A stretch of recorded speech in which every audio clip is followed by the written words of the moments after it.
Hello everyone, and welcome to my channel. Today, we'll look at another horrific instance with you. On January 12, 2023, CB's Minnesota broadcast a 24-second video of the death of gray-haired old man Donald Blome. He died on January 10, 2023, at the age of 73 due to natural causes. But who was the elderly man who appeared in the news summary? Donald Blome is a terrible madman and criminal who was sentenced to life in jail and died despite his crimes. Donald Blome's death concludes a protracted narrative of violence and depravity that began in the 1970s and saw him perpetrate a series of horrible crimes, culminating in Kathy Porier's savage murder. Despite his extensive history of violence, Blome evaded justice for years until a chance encounter resulted in his arrest and sentencing. He started his crime rampage in 1975 by kidnapping a little girl. The pervert gagged her and took advantage of her before locking her in the trunk of his car. But the girl was not afraid and managed to flee, and was later brought up to the police criminal. Blome was tried and convicted, but the sentence was excessively low, and when he was released in 1978, he committed aggravated assault again. In 1983, he was arrested for criminal sexual behavior. That same year, he threatened two young girls in a rural place with a knife, bound them to a tree, and stuffed socks into their mouths. He choked and revived one of them numerous times, threatening to harm them. The girls were rescued after a police patrol noticed their incorrectly parked automobile and swiftly responded to locate the owner. Blome then retreated into the woods and dyed his hair. He was apprehended 2 months later after one of the girls recognized him. He pleaded guilty to the crime, but his new sentence did not reform him.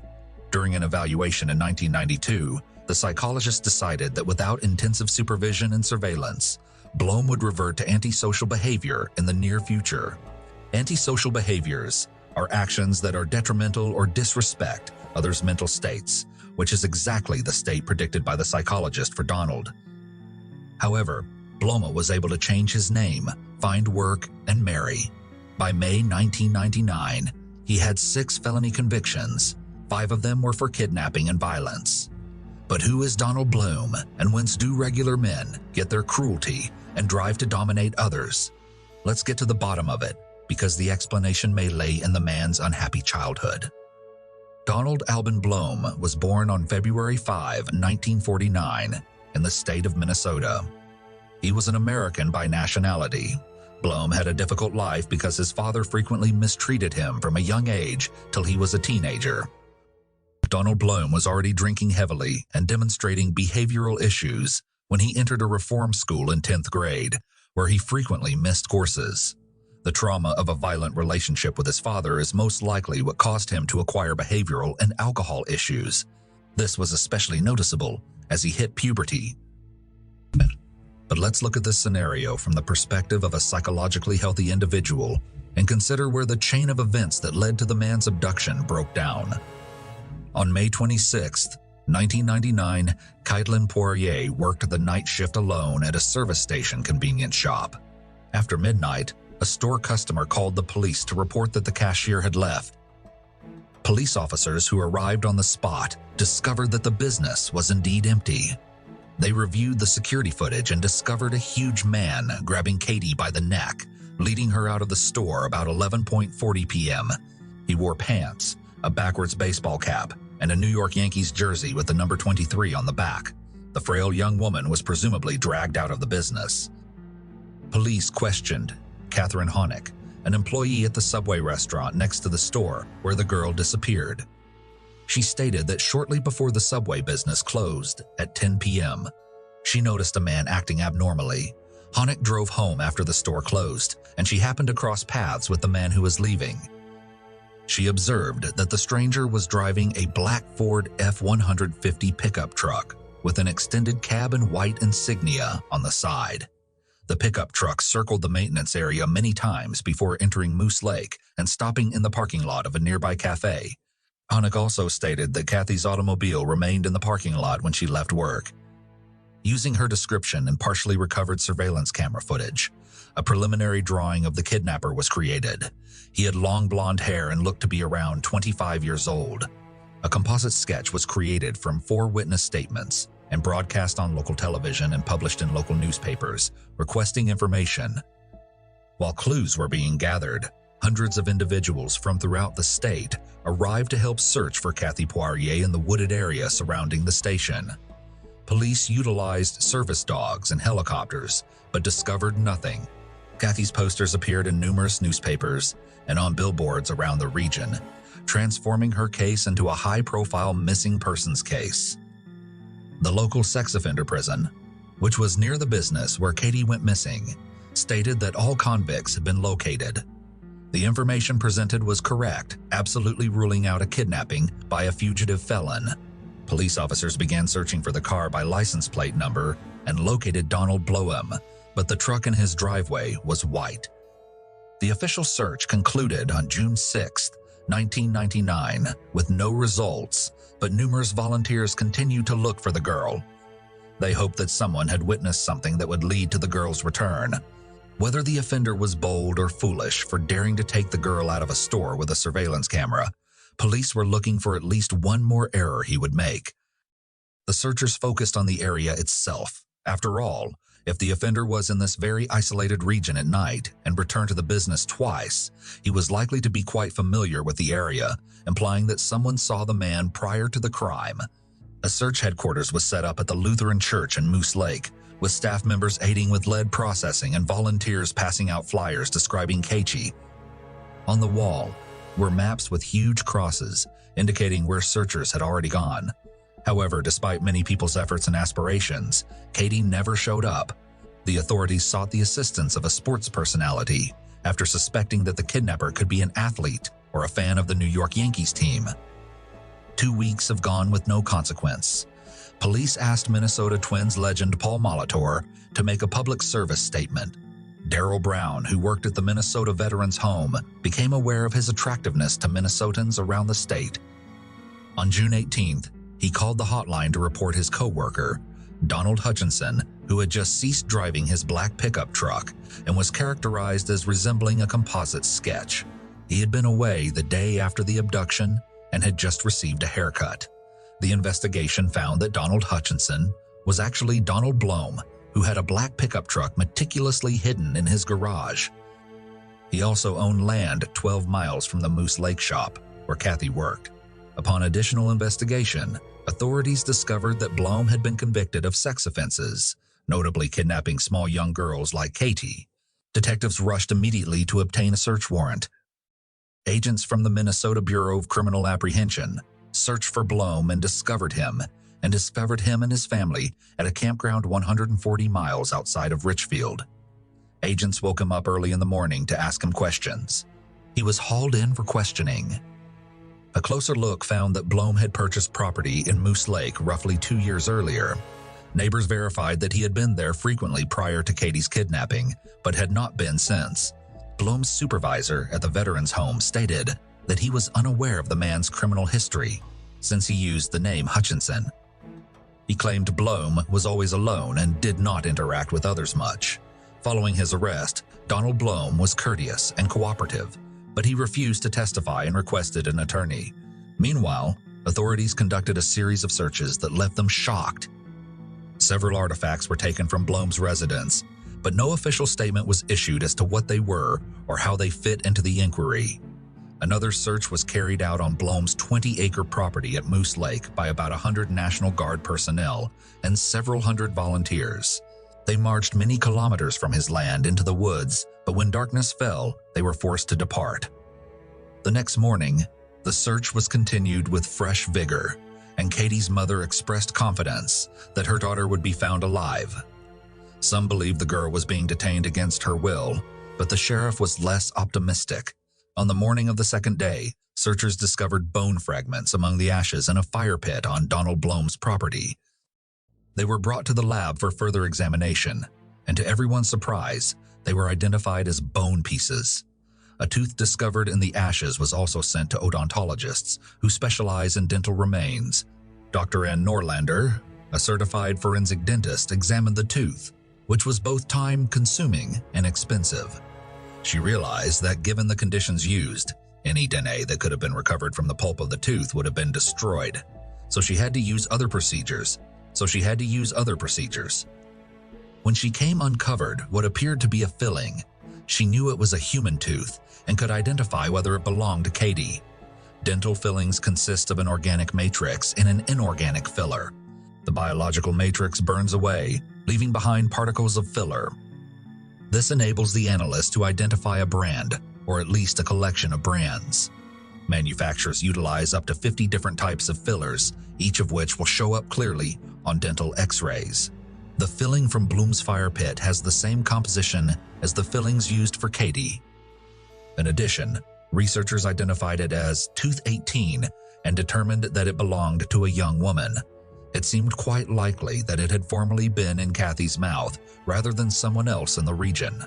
One key question remains unsolved. Why was the culprit released from prison after kidnapping 7 different girls? Katie might be alive today if the legal system had performed better.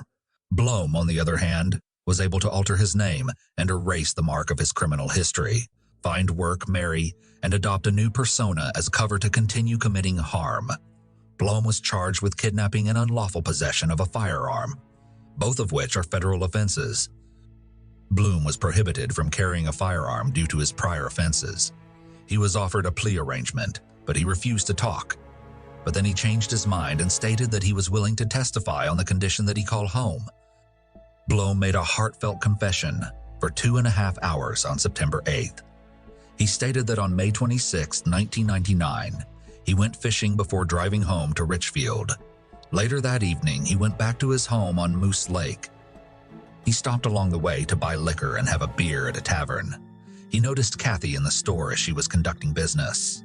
He didn't know her but grabbed her and forced her into his pickup truck. He then drove her to the motorhome. I am not sure if it was out of guilt, something else, or because I felt stupid, he added, but I strangled and killed her. He strangled her from behind, claiming it took approximately 20 minutes. He did not acknowledge to any other forms of violence. Blom placed her body in a fire pit in the fetal position after determining she was dead, and then gathered wood and paper to burn it. However, Blom's account directly contradicted the video camera footage and the discovery in the burn pit. Blom stated that he remembered her pleading him multiple times to let her go, but she did not resist him until he began choking her on his land. He claimed he killed her with his bare hands. His description of burning the remains was also unrealistic, as wood and paper alone could not have achieved a high enough temperature to reduce a human body to ashes. When questioned, he stated that none of this made sense to him. He just wasn't sure why he did it.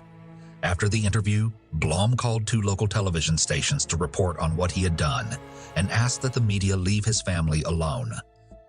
The agreement also returned confiscated property to his wife, Amy Blom, which included a plot of land on Moose Lake, a house in Richfield, and the family car.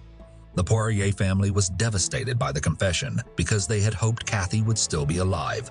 Blom now claimed that she was slain and cremated for no other reason than his inexplicable nighttime inclination.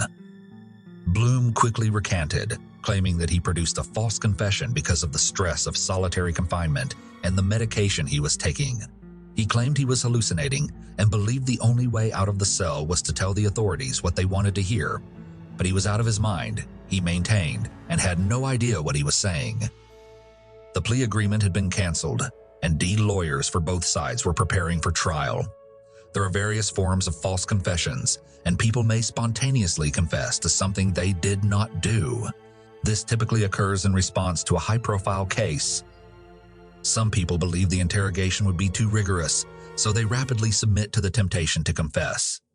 But there is another type of occurrence that may occur.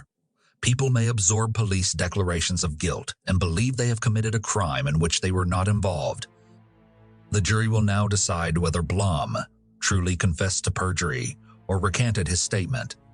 Blom was brought to trial. The trial began in June 2000, and jury selection lasted 5 weeks. The trial lasted for 5 weeks, and over 50 people, including several critical witnesses, were called to testify. Thomas Pertler, assistant prosecuting attorney for Carleton County, opened the case. Bloom's brother, one of the first witnesses, stated that he had given the family a box of old clothes, which included a New York Yankees jersey. Bloom had earlier stated that he had never owned such a shirt. Even more devastating was the evidence of two women kidnapped by Blom in 1983 and who agreed to speak about how he treated them. The jury saw personally what he was capable of. Both women, as young girls at the time, resembled Kathy. Forensic odontologists then determined that Kathy's half-tooth matched her age, gender, and dental history. Dr. Ann Norlander acknowledged that she was initially unsure whether it was a tooth. At the hearing, she testified that the tooth was Kathy's with a fair degree of medical certainty. The detection of substances in the filler material led her to this conclusion. A surveillance camera from another store that recorded Blom in May revealed that his now gray hair had blonde tips around the time of the kidnapping, as confirmed by his barber, making him appear younger. The most revealing part was Blom's confession, which the judge admitted into evidence. Each juror received a transcript for further review. After that, the courtroom was silent except for Kathy's family muted tears. At the time, the case against Blom appeared to be very solid. Rodney Broden, the primary defense attorney, called his first witness on August 7th. Amy Blom testified that her husband was home the night Katie vanished. Speaking from the bench, she speculated on where her husband was that day after seeing a news report about the girl's disappearance the next day. She attracted attention to it because her abduction occurred near the country cottage they owned on Moose Lake, 110 miles away. Blom had a criminal record, so she assumed he would be a suspect, and she later discovered where he had been the night before. Blom arrived home around 9:30 p.m., but they had already gone to bed. When his husband woke up in the morning, coffee was ready and he was at home. She also stated that police officers pressured her, threatening to take her children away if she did not answer questions in their preferred manner. "They called me a liar," she explained. She also denied seeing a baseball jersey among the clothes her son-in-law sent them and claimed she had never seen her husband wear one. Blom cried openly as she spoke, wiping his eyes. On August 10th, Blom testified in his own defense. Under oath, he denied kidnapping Kathy Porier. He stood on the witness stand for over 3 hours, alternately speaking and crying. He said that his life was falling apart, and he was feeling terrible when he confessed to the crime to the investigators. He also stated that his wife was threatening to leave his life due to media pressure, so he determined to do everything he could to liberate himself from the cell he was imprisoned in. He spent a lot of time attempting to make the jurors feel sorry for him, as if he were the victim. He admitted that he had given a confession, but he had also recanted it. He now stated that he was not at Moose Lake on the night of the crime, but was sleeping at home with his wife as she had informed him. Although he had gone fishing earlier in the evening, he arrived home at 10 p.m., well before Katie was stolen from the store. During cross-examination, Blom was compelled to reveal the lies and discrepancies in his statements to the police at the start of the investigation, so appearing in court was pointless. Many saw him as a whiner attempting to get away with it again. Blom appeared frustrated when the interview finished. He turned to the judge, cursed, and asked if he may only say one thing. After a negative response, the case was sent to the jury. After 10 hours of discussion, 3 of which were spent replaying the audio confessions, the jury convicted Donald Blom. He was sentenced to life without parole. Blom insisted that it wasn't over and anticipated that one day he'd be cleared. "I've never killed someone," he insisted. He felt confident he had a good case for appeal, but in 2004, the appeals court released an 81-page decision upholding the conviction. Although his trial was not faultless, the judges determined that it was fair. They saw no basis to overturn the decision or order a fresh trial. The murder of Caitlin Porier prompted the passage of Katie's Law, which included the creation of a statewide computerized crime fighting network and stricter standards for tracking predatory sex offenders like as Blom